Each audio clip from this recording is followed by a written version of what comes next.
500 रुपये per month में बच्चों को पढ़ाता हूँ। एक पटना के बहुत बड़े सर हैं और उन्होंने हमारे चैनल पे स्ट्राइक मार दिया, सिर्फ इसलिए मार दिया कि आप अपना ऑफलाइन ऑनलाइन आप पढ़ाना बंद कर दीजिए, हमारी कोचिंग को आप ज्वाइन कर लीजिए। लेकिन उन्होंने एक जगह गलत पढ़ाया था और उसको गलत को मैंने सही किया था। लोगों ने कमेंट किया कि जो पटना के सर हैं उनके करोड़ों सब्सक्राइबर्स हैं, वो गलत कैसे हो सकते हैं। तो नेक्स्ट डे फिर मैंने उसको प्रैक्टिकल करके दिखाया। जो मैंने प्रैक्टिकल करके दिखाया था उन्होंने उस पर भी स्ट्राइक मार दिया। दो मेरे वीडियोस पे स्ट्राइक मारा। टीचर जानते भी नहीं क्लास में जाके पढ़ाते हैं।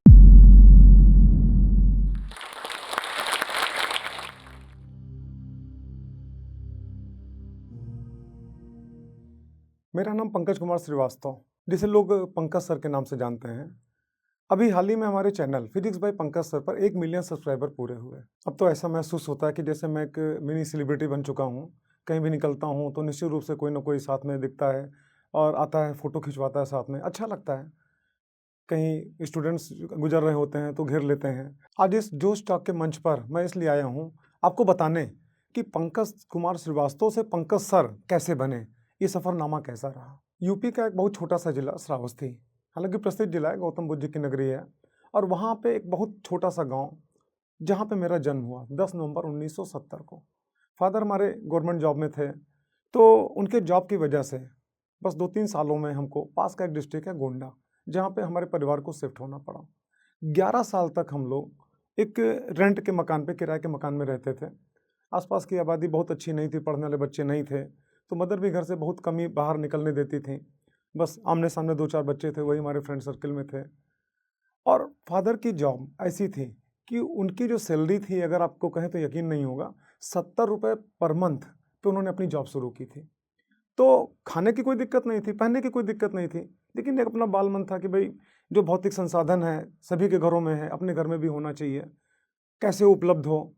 फादर तो बेटर जो हो सकता था कर रहे थे। तो फिर बचपन से ही था कि हमको बड़े होकर पैसा कमाना है, और पैसा कमाने के लिए हमको क्या पढ़ना है। तो मैं मन लगा के पढ़ाई भी करता था और अपने क्लास में हमेशा रैंकिंग में मेरी आती थी। हमें याद है क्लास 9th में जब हम थे तो लास्ट पेपर था एनुअल एग्जाम का, तो साइंस के टीचर ने हमको अपने यहाँ बुलवाया। मैंने पूछा क्यों, बोले कि ठीक है सुबह आना तो बताएंगे।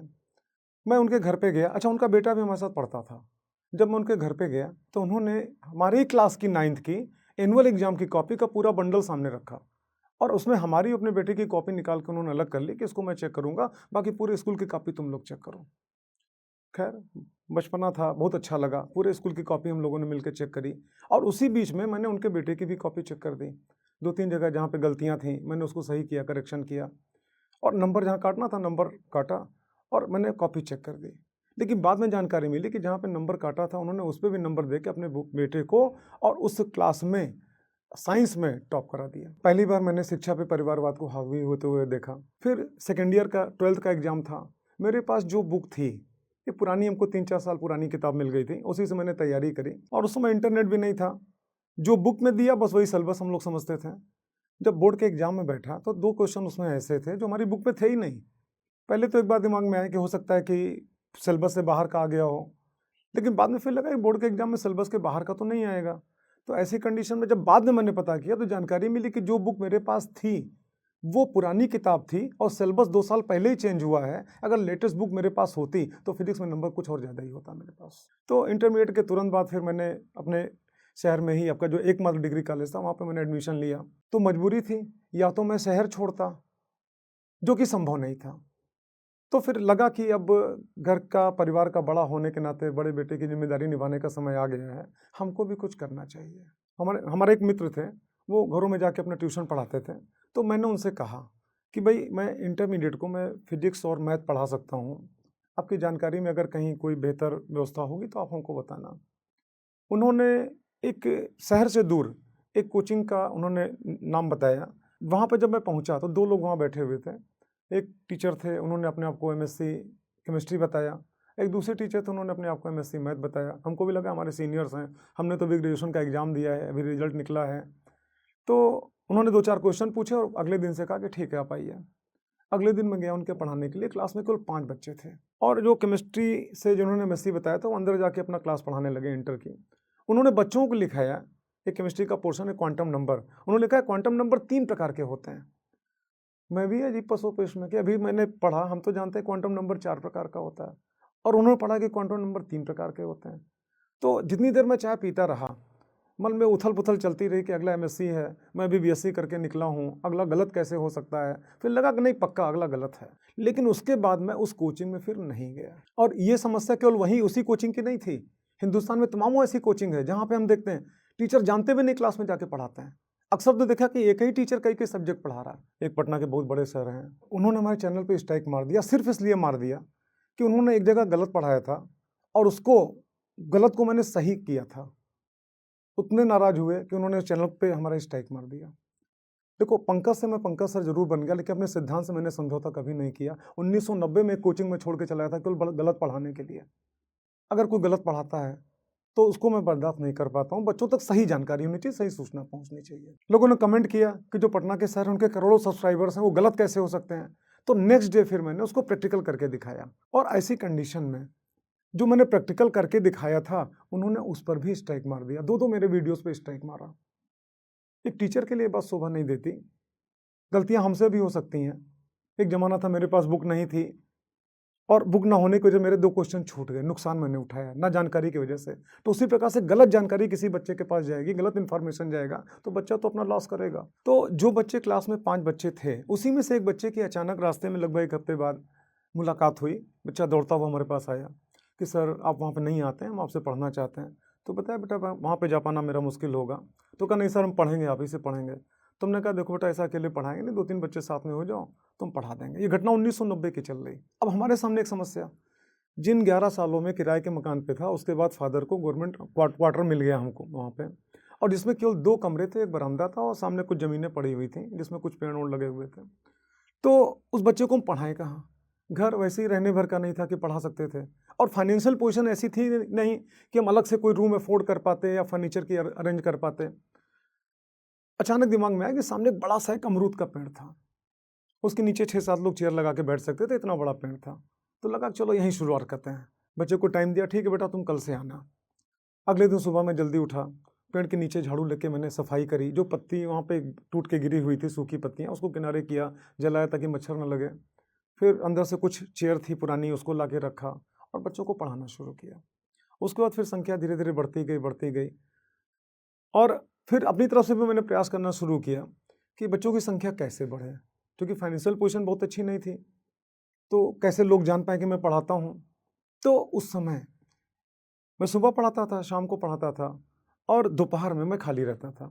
तो एक बड़ा सा वाइट पेपर लेके आता था, पम्पलेट छपवा नहीं सकता था, तो मदर जो पैरों में रंग लगाती, गुलाबी रंग, वो, और मैं फाउंटेन पेन से लिखता था। ब्लू कलर का पेन मेरे पास था, कॉटन लेता था कपड़े में लपेट के, और रेड कलर से, पिंक कलर से मैं लिखता था फिजिक्स, और ब्लू कलर से फिर उसी से लिखता था बाई पंकज सर। ये नाम 1990 का दिया हुआ है। और उसके बाद फिर अपने एक फ्रेंड को बुलाता था, घर में लेई बनाता था, और साथ में साइकिल से दोनों लोग निकलते थे। वो भी इस टाइम निकलते थे क्योंकि मैं पढ़ाता था, तो बच्चों के सामने लेई लगाऊंगा थोड़ा सा अच्छा नहीं लगता।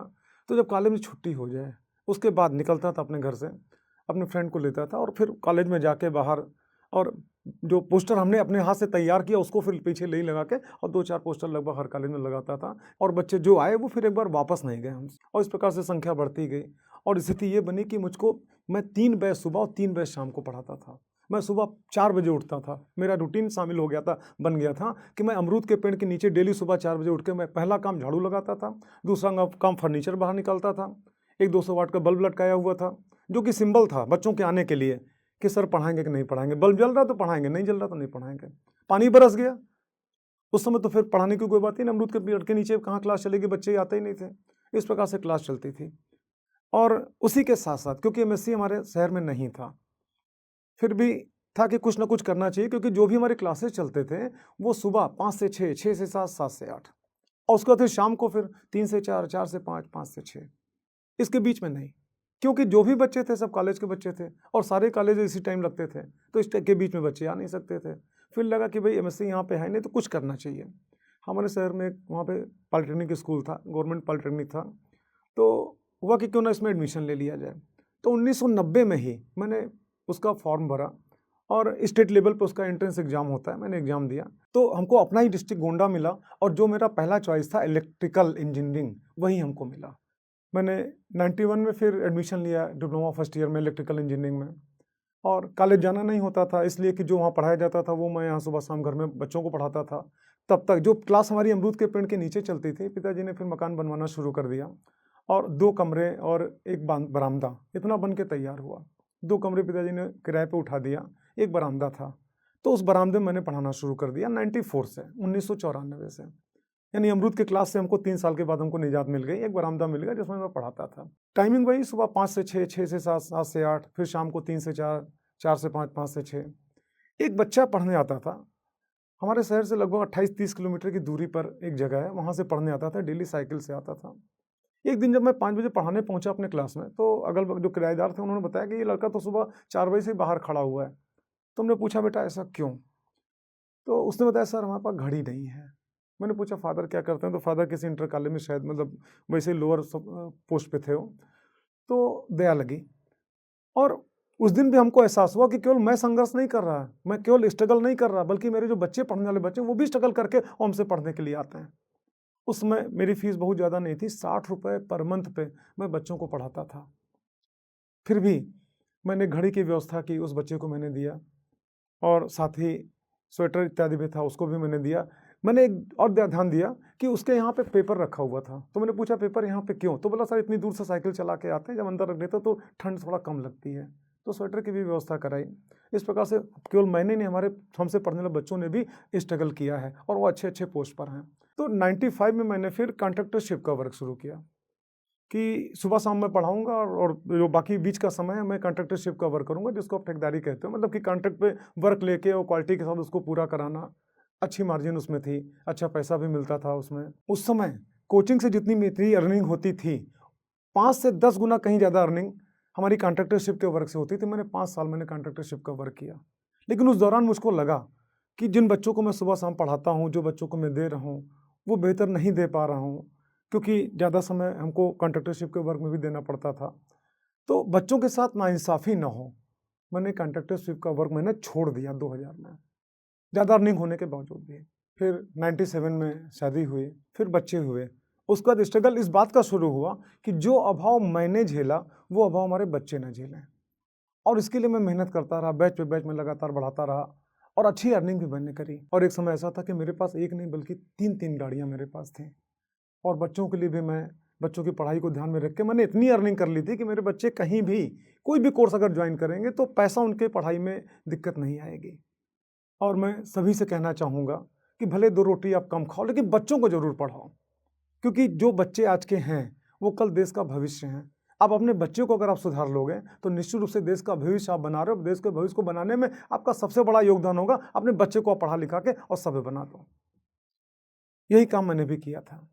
लेकिन जिस संस्था में मैं बच्चों के पढ़ाई के लिए पैसे का कलेक्शन कर रहा था और ऐन मौके पे जब हमको आवश्यकता पड़ी बच्चों की पढ़ाई के लिए, तो सहारा ने हमको धोखा दिया। और सहारा ने केवल हमको नहीं बल्कि उनके लाखों इन्वेस्टर्स हैं पूरे देश में, सभी को उन्होंने धोखा दिया। खैर, किसी प्रकार से बच्चों की पढ़ाई के लिए हमको अपनी एक-एक करके तीनों गाड़ी हमको बेचनी पड़ी। लेकिन मैंने बच्चों को पढ़ाया, बच्चों की पढ़ाई नहीं रुकने दिया। इसके बावजूद भी जब पैसा कम पड़ा, तो बैंक से मुझको लोन लेना पड़ा। बैंक से लोन लेके मैंने बच्चों को पढ़ाया। उसके बाद फिर 2020 में कोरोना आ गया और सारे स्कूल कॉलेज सब बंद हुए। तो कोचिंग भी हमको अपनी बंद करनी पड़ी, स्कूल कॉलेज भी सब बंद हुए। साथ में फिर समस्या आई, घर परिवार कैसे चले, क्योंकि जो भी था गाड़ी बिकी, बच्चों की पढ़ाई में लगा, बैंक से लोन लिया, बच्चों की पढ़ाई में लगा, घर परिवार भी चलाना मुश्किल था। शुरू में तो लगा कि शायद 1-2 महीने की प्रॉब्लम होगी, लेकिन ये सालों साल पूरा खिंचता चला गया। तो बच्चों ने हमारे हमको मोटिवेट किया कि सर ऐसा है कि आप क्यों ना जो है आप लाइव क्लास पढ़ाएं। तो फिर मैंने उसी कोरोना के दौरान जूम ऐप पे और गूगल मीट पे मैंने लाइव क्लास पढ़ाना शुरू किया। मैं एक ऐसी पिछड़ी जगह से आता था जहाँ पे इंटरनेट की फैसिलिटी भी उस समय नहीं थी, नया नया कनेक्शन शुरू हुआ था। हमको अपने घर पे कनेक्शन लेने के लिए लगभग 400 मीटर लंबा तार हमको खिंचवाना पड़ा था और ट्राईपॉड भी मेरे पास नहीं था।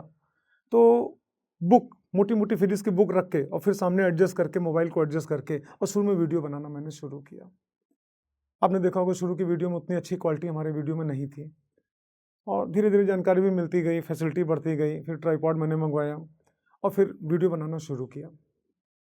और फिर एक चैनल जो मेरा फिजिक्स बाय पंकज सर, उस पे वीडियो बना के मैं अपलोड करता था, लाइव क्लास में पढ़ाता था। और चैनल पे तमाम लोग कमेंट करना शुरू किए, हाथों हाथ हमारे चैनल्स को लिया। हमारे पढ़ाई जितने पुराने बच्चे थे उन्होंने भी चैनल को मतलब तारीफ़ करी उसकी, और जो सुझाव था देते गए, जो मानने लायक था मैं उसको मानता गया।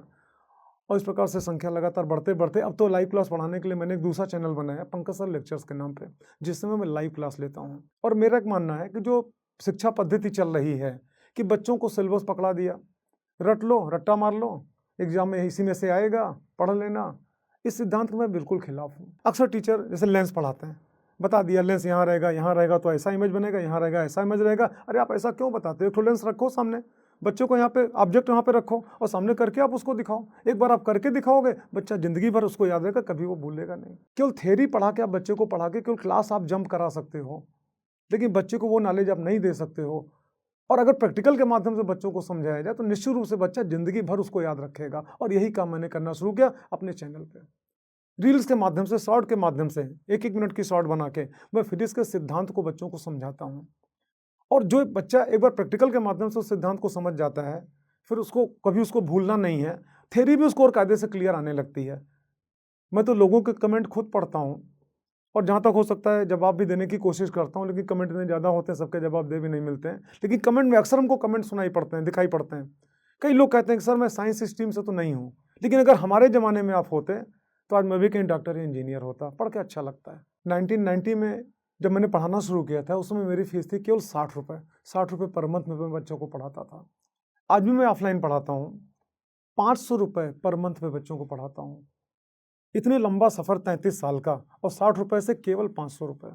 जबकि तमाम कोचिंग ऐसी है जो वही पढ़ाई लाखों रुपए फीस लेने के बाद भी देती है। तमाम कोचिंग के ऑफर्स भी हमारे पास आए कि आप अपना ऑफलाइन ऑनलाइन आप पढ़ाना बंद कर दीजिए, हमारी कोचिंग को आप ज्वाइन कर लीजिए, बड़े बड़े ऑफर्स हैं। लेकिन कोचिंग पढ़ाना अब हमारी आजीविका से ऊपर उठ चुका है।